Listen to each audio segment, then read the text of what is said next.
onye si n'ọbasi ya welukwu aja ebelu oluo kowelanya wefife mmekwu Igbo siri ike na Togo na Faso wee kalịsịa yes sir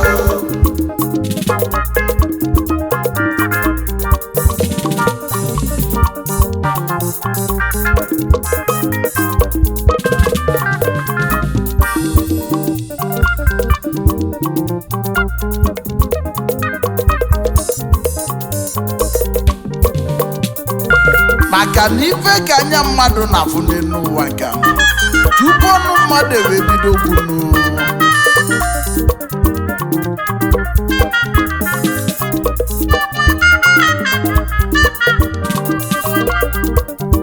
ejeli mmegbu na Togo abaka njibulu ego wee nata maka gịnị Igbo siri ike na fa nọ na Togo na-eme ife afụlanya ego lulu n'ọba ego Igbo nọ na Togo na fa n'elu nọ ilu n'obodo fa n'ife fa lụrụ n'aka galila kalinu Chijioke onye ata n'ibulu okwu wee jebe ndị ọma gabazie nụ n'iru ndị asị jide kabaji na nke famela makanu ada ekwu ọnụ efu ekwu Igbo siri ike na Togo n'ụlọ usoro ebili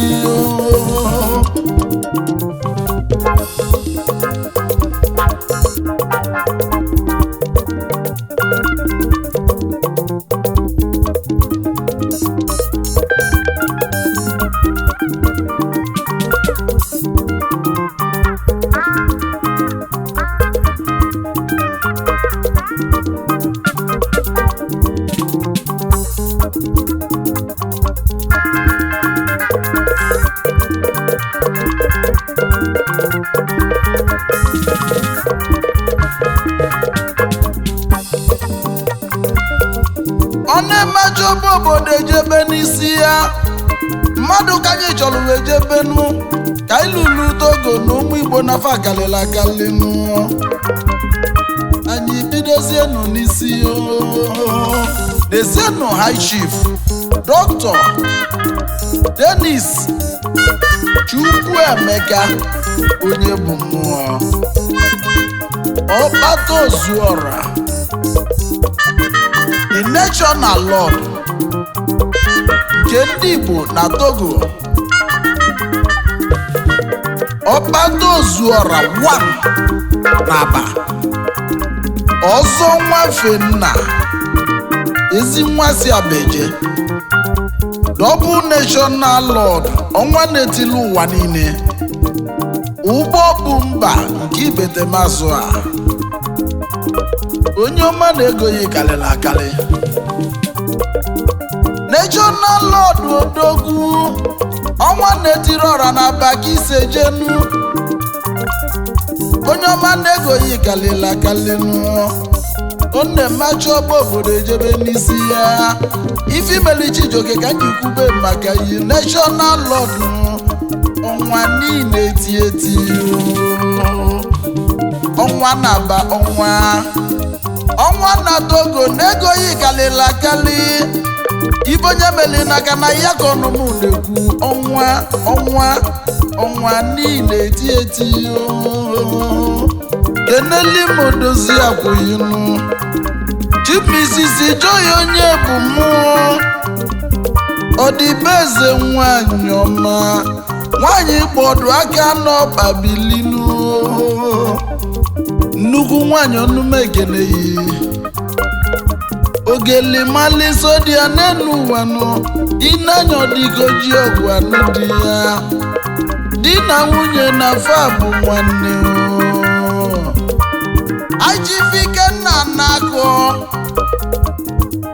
ikuku ọma nke ndị Igbo na Togo ikenga ndị Igbo niile nụ n'ikuku ọma onye ọma na ọnụme ekene nnu ikuku ọma na Chijioke na-enye ya ekene nnu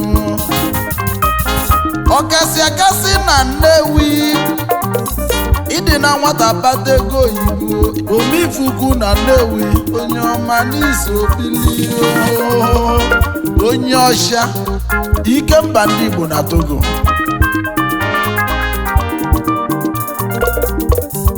Ichifu Chidi Celestine Nwachukwu Roribes Odogwu onye ọcha ezi oyi mobilinu n'agbadimu na Mbaise gị isi pụtanụ gị na odozi akwụghịnụ Lolo Gloria Nwachukwu nwanyị ọma etu onye dị ka ifi ya na dị Roribes onye ọcha n'ịdị mma CEO Roribes Togo Limited Founder Mbaise Union na Togo onye ọ ga-adịlị mma ezi nwa Nwachukwu bili Celestine Chidi Nwachukwu bụ onye ọcha Gloribes ezigbo oyi Chijioke Odogwu onye ọma n'isokwa bili Esianu High Chief Dr. Emmanuel Uchechukwu Ihanacho mmili na-ezoloha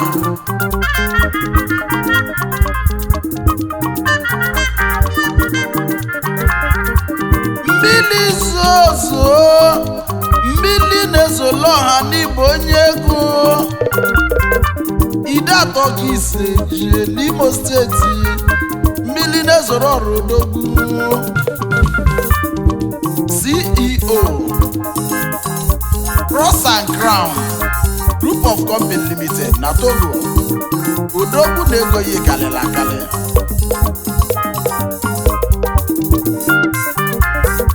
keneli m odozi akwụghịnụ Lolo Charity nwanyị ọma nke Irugu godi ya nwanyị ọma nwanyị a na-ekili ekili etu onye dị ka ibi ya na dịnụ Cross and Crown Odogwu High Chief Andy Ndubisi Amadi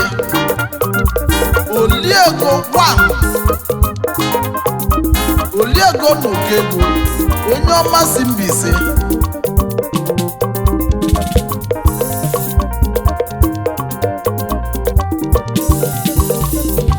ife onye na-alụ ka eji malin ya afịa bụkwu na ya gị n'azụ na Togo import and export onye ọma n'isi obili Oliego Nokego na Mbaise ezi nwa amadi n'onume ekene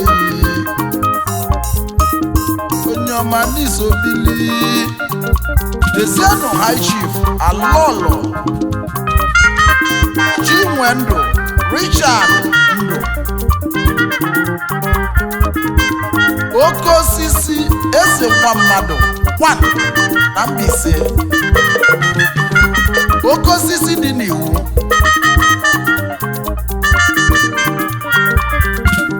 Eze nwa mmadụ odogwu. Oke osisi dị n'iwu na Mbaise. Odogwu balulu Chijioke nwenye atanile kene yiri onye ọma. Etu onye si emege sekwu magi. Director, Favor of God, Motor Spare Parts. Ese best.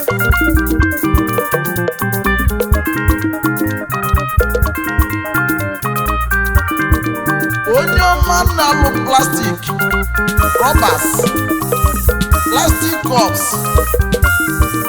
Asị na ife onye na-alụ ga-ejumalị ya n'ụwa ka.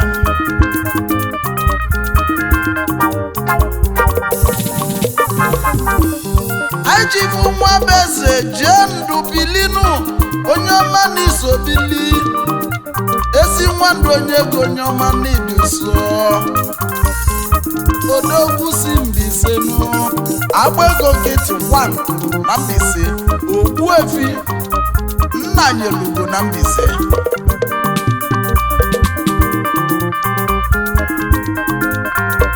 ETS Juneze Motor Spare Parts.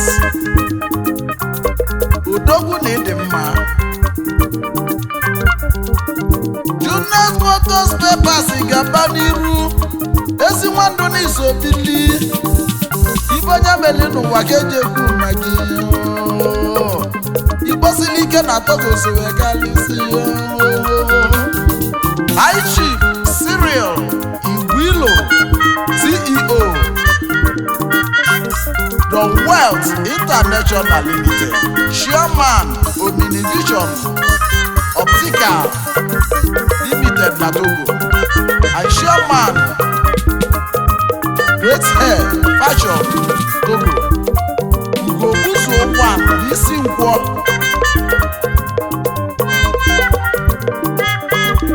Onye ọmasị Ebonyi steeti wee bịa ụwa ya na odozi akwa Chioma Igwilo Osodie Makụ.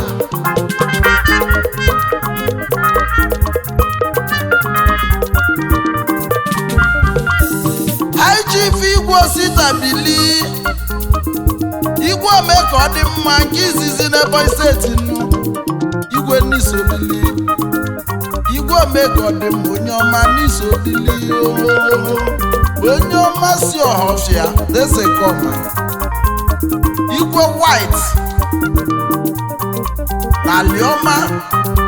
Onye ọma n'isokwa bili. Vice Chairman Ebonyi State Congress na Lome Togo. Chairman Obi Nwanne Soja Club na Lome Togo. Maazị Chukwuma Ọbasi bili. Mmili na-eso lọ ha. Onye ọma na-edi mma. Na ndị Moko naro ndị izu ọgụ ka ise jenu. Odogwu abụrụkwa ma onye chio. Onye arọ ndị izu ọgụ onye ọma n'izu obili. Chuks Investment Limited, Chairman APU Lome Togo, Chairman Blessed Brothers International Club Lome Togo. Asgame International Market Lome Togo. Vice Chairman Idato Welfare Association na Lome Togo. Ajifele ya sobumnego keke. Ezi nwoke bilinu.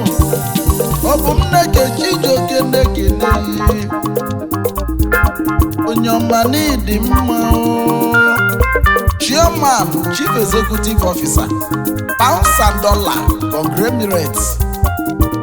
Ozi Igbo Ndụ Home and Abroad. Adreesị ndị alọjidi ebube na Togo. Onye ọcha, onye ọcha, onye ọcha. Odogwu gaba n'ihu. Desienu High Chief Ejike Innocent Chinedu Okafọ. Ezi nwoke afọ gaba n'ihu. Ejike m'ụwa Chinedu n'iso bili. Agụde n'igwe worldwide. Agụde n'igwe wanụ na Togodogwu. Agụde n'igwe kwan nnukwu mmadụ ọgaranya obi ọcha. Director importer and exporter na Lome Togo. Odogwu gaba n'iru. Agụde n'igwe edizi maka ezigbo oyi gị Sunday. Enesielimu Chief Sunday Odogwu. The best importer and exporter. Ezigbo enyi Agụde n'igwe. Odogwu gaba n'iru. Sunday best. Onye ọ ga-adịle mma. Ezienu High Chief Dr. INI Samuel Ivi Ajegbu. Abụmba ndị Igbo na Flawokota region na Ghana. Amadi Nkume Asaa Nwotusi Narochukwu. The custodian of culture and tradition of Arochukwu Ancient Kingdom na Togo. Onye ọma na-ego ya galila akara maka na abụmesi obi ike. Onye Rock Igbo Dogwu. Ezigbo ọgọ ma Arochukwu ka ise jenu. Chijioke onye ọma na-eje ya ekele nnu. Onye ọma n'ịdị mma. Ka ijenu, let's go.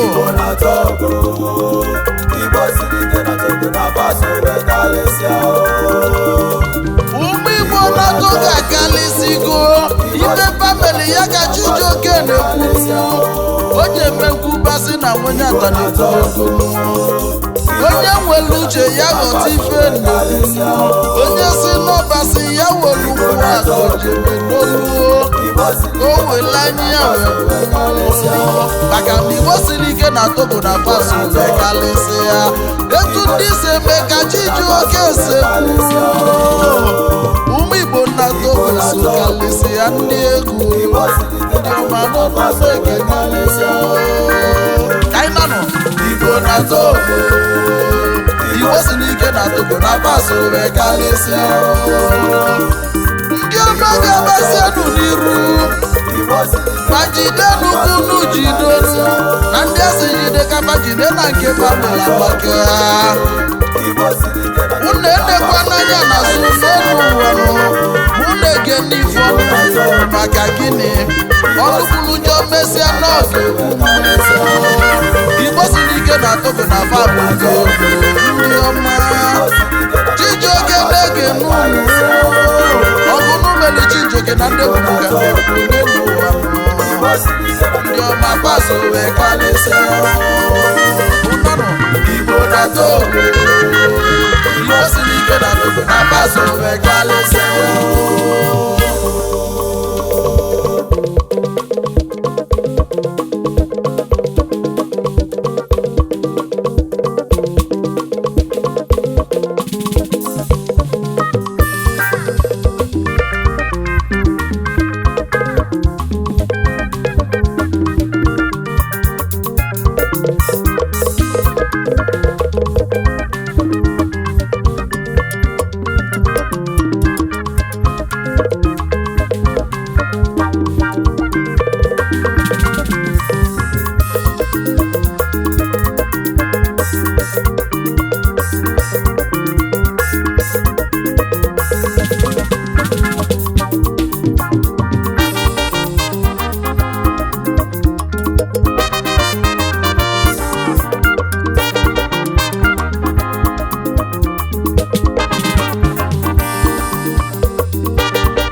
Asị na-ezu oge ahụ eli udene.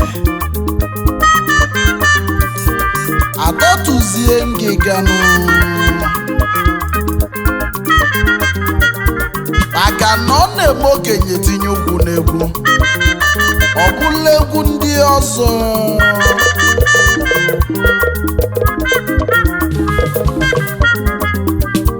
Atala oji eme ochie dibịa chụọ aja. Ọ dịka eweli anyị ndị mmụọ n'aka.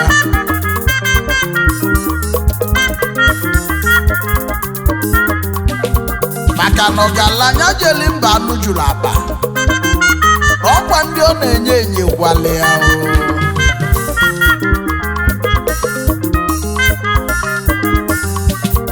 o wee bụrụ maka ụmụ Igbo gbanyeli mgbọrọgwụ na Togo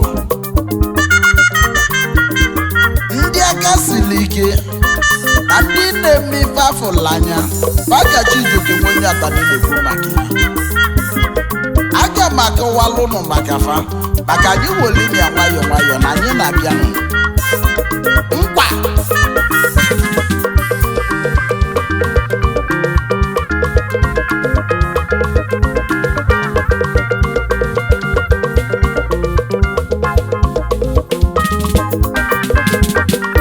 ka ijenụ Igbo na Togo ịgbasiri ike na Togo na Faso wekarịsịa Igbo na Togo ịgbasiri ike na Togo na Faso wekarịsịa Igbo siri ike na Togo ndị ọma maka Chijioke na-ekwuru etu ndị si eme ka esi ekwu maka mmanụ ụmụ Igbo na Togo na Faso karịsịa Majeli Togo Republic gbanye mgbọrọgwụ na Togo ewepụ Igbo Togo na Chijioke kwube maka ndị ọma jide jidonu ndị asị jide gabadị nke bamela maganụ Igbo siri ike na Togo ka na-ekwu ndị ọma Faso wee kalịsịa yesa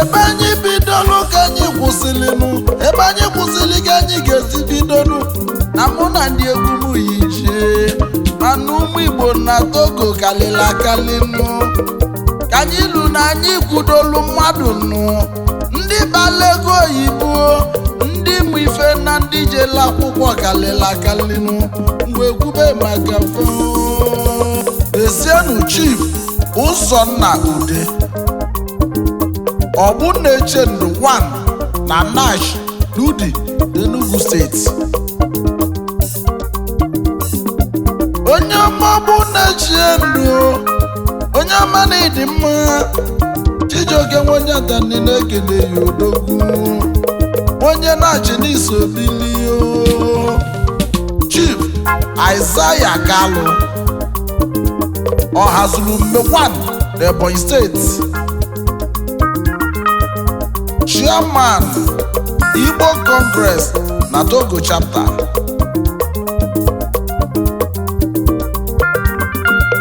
ezi nwa Kalu bili Ọhazulume na ịdị mma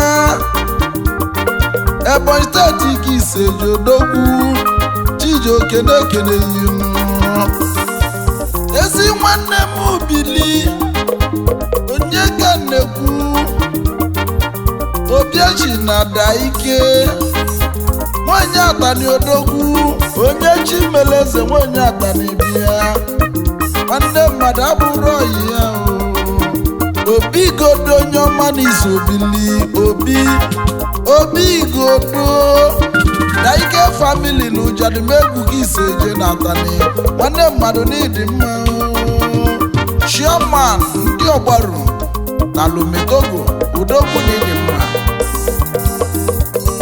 Chief Chima Martin Ejiofor Odenigbo 1 na Togo ezi nwa Ejiofor bilinu Odenigbo n'ịdị mma Martin onye ọma Ndenis obili odogwu onye ọma n'ịdị mma Ezienu Chief Ndukwe Okoro John Ugosinachi 1 Ebonyi steeti n'Akanu Owutu Eda n'Afikpo local gọọmenti ka isi CEO Atọbeze Harris Company na Lome Togo. Ezienu ọzọ ụzọ dị mma Sejus Chukwu ezi nwa Chukwu ji ike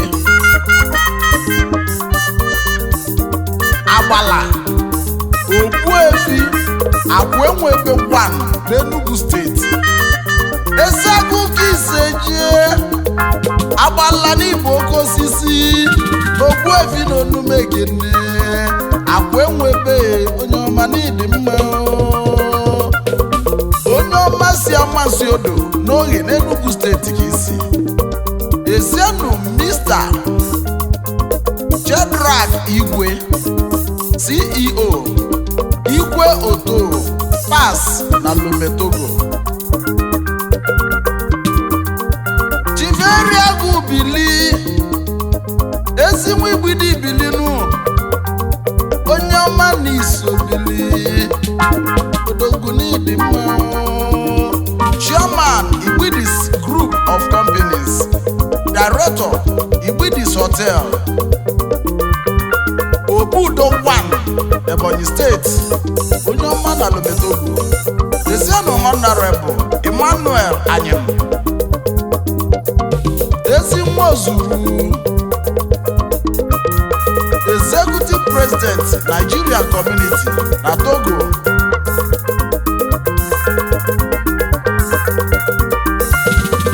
Deployment enyi nwa Bili ezi nweke n'iso Bili ezi nweke n'Onumegene Ugwumba 1 of Alaye Kingdom Odogwu enyi International Group of Company onye ọma ndị n'ịdị mma na Alaye n'Abia steeti ka iseje onye Alaye onye ọma n'iso Bili. Ezienu Prince Udochukwu Ogbonne ya ezi nwa 1 na Alaye Kingdom Abia steeti odogwu gaba n'Iro.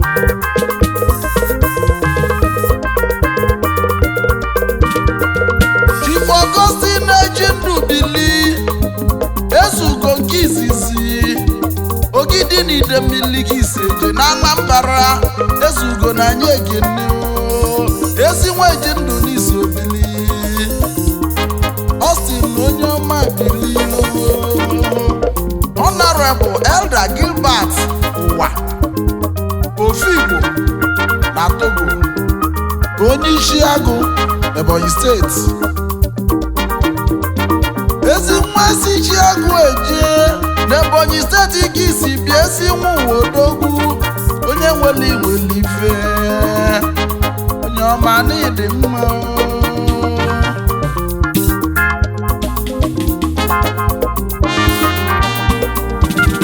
Ezienu High Chief Hyginus Izumba Ikwafu nwa n'Uhu Obo n'Ọkịja nnochie. Eze ndị Igbo na Gulf Bili Gulf Region gị na-achị. Eze ndị Igbo na Gulf Region Odogwu ezi nwa Izumba onye ọma n'ịdị m nso. Ikwafu nwa Elotanna n'Uhu Obo Ọkịja. Managing Director Kings Marine and Prochemical Agencies na Togo. Chairman Ọdịmma ndị Igbo na Togo. Patron ndị Gulf Region n'ochie gaba n'iru. Ibe ndị na-eme n'elu ụwa ya ka anyị na-ekwu ka ndị Ekene ezigbo odogwu balụrụ onye ọma n'ịdị mma. Mr. Stanley Uche ezi Nweliọnụ CEO Stock Trading Company Importer and Exporter Managing Director Palace Hotel The Cross School in Nigeria. ochie Madrid na Togo odogwu gaba n'iru mmadụ gị Igbo ji kalịsịa ụmụ Igbo na Togo na unu so bilie Chief Clement Ejiofor bili former chairman Igbo community na Togo niile na-esi nwa Ejiofor Chijioke na-ekene esienu igwe Dr. Romanus Obieshina Ụba Igwe Omerọrọ 1 n'Ụmụzụ Ọkịja Chairman Ihiala Local Government Development Union na Lome Togo na Lolo Uche Evans Ụba Ọdụkọ na mba nwanyị ọma Fidwell Kishi na mba na Lome Togo Chisa Tochukwu Ọgụeri onye ọmasị ihu obe Ọkịja nna ochie The Big Truck and Engine na Lome Togo ọ ya bụ ife eji mali ya ka ị na-atụnata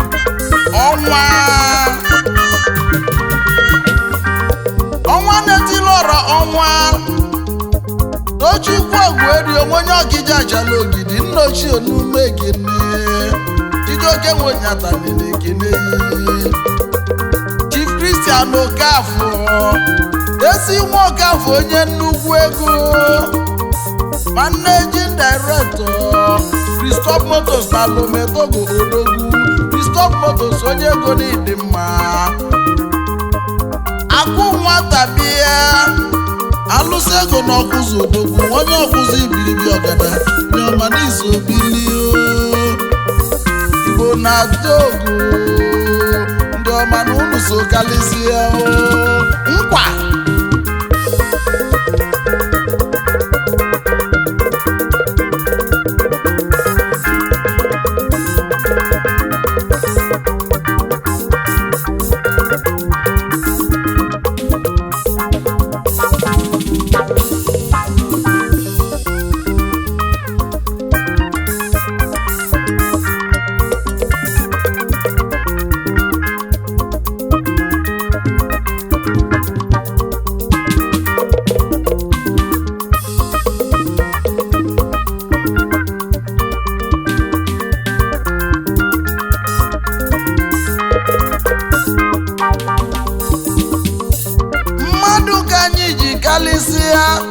eji rọsọ ali ugwu onye ji ọsọ weligo ugwu ya mali na litu n'ọfịa larụ akwa eji ike weba afịfịa na-agba ya ogiligili ndị abalị ego oyibo basi ego wee kwuo ego nani opuo tata nafas obili n'ukwu osisi baka na-ezulike ndị ọma gabanụ n'iru ugbo na Togo dị n'ụlọ bụ ndị ego mkpa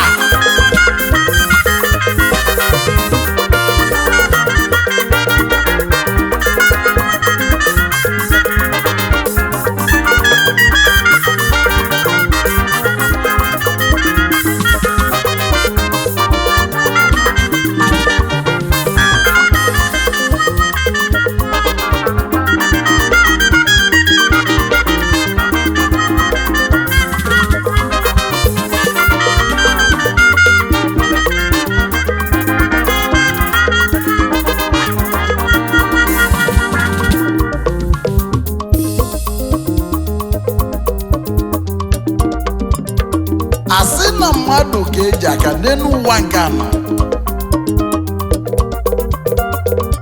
Chief Ambrose si ya sọgwa ezigbo asọgwa n'iso bili oke osisi na fiata na Lome Togo odogwu nyọma n'Igbo oke osisi Managing Director Ambrose Enterprises na Lome Togo First Chairman OBI Brothers Union na Lome Togo Esienu Ezenwe Obinna Charles CEO Obides Computer na Lome Togo Okochie odogwu bara ulu na Abatete na Anambra Obidesi onye ego Obinna Chasi eze nwe odogwu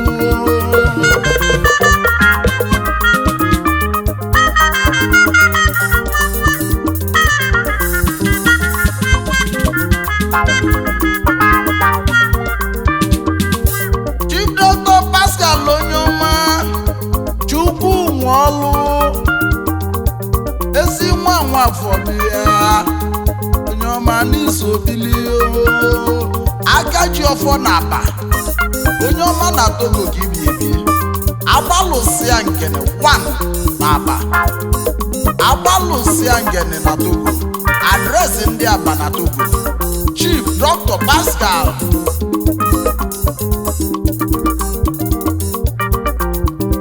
Chukwu Nwolu Okafọ odogwu na anyị kenele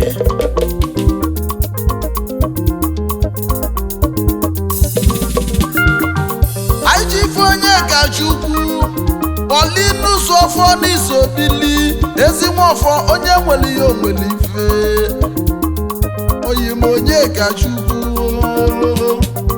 importer and exporter na Lobetogo Akaji akụ n'Eziolie n'ụmụ Esenachi n'ihi ọma ọlụ n'Imo steeti ka isi eje ezigbo ọgọ ma nwanyị ihe ọma bịa alụsị ego n'ụmụ Esenachi ka isi pụta n'ọlụ n'Imo steeti odogwu na iso bili Di Pascal onye ka Chukwu bili ụmụ Igbo na Togo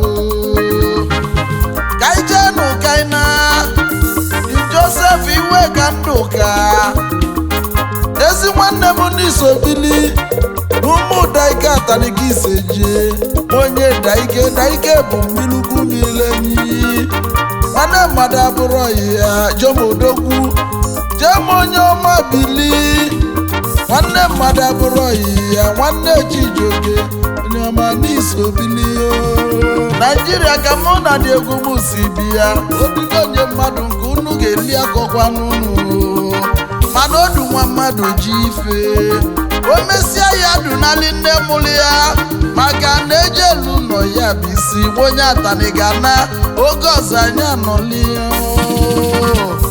Igbo na Togo gbosiri ike na Togo na paso wee galesi ya ụka anyị nanụ Igbo na Togo Igbasiri ike na Togo na paso wee galesịa Igbo na Togo Igbasiri ike na Togo na paso wee galesịa Igbo siri ike na Togo Igbo banyere mgbọrọgwụ na Togo Igbo balegelisi na Togo ndị ọma ego n'ụlọ bụ osimiri maka gịnị osimiri ada atata onye atanire enye ụlọ ekele Igbo na Togo Igbo siri ike na Togo na paso wee galesịa ụnanụ Igbo na Togo Igbo siri ike na Togo na paso wee galesịa n'elu na anyị so galesịa anyị ga na Naịjirịa ebe anyị si bịa n'oge ọzọ na anyị ga eketezu afịa olu ụlọ ka anyị ji galesịa maka gịnị nwesadefuna adachi Igbo siri ike na Togo so galesịa ụna Igbo na Togo Igbo siri ike na Togo na paso wee galesịa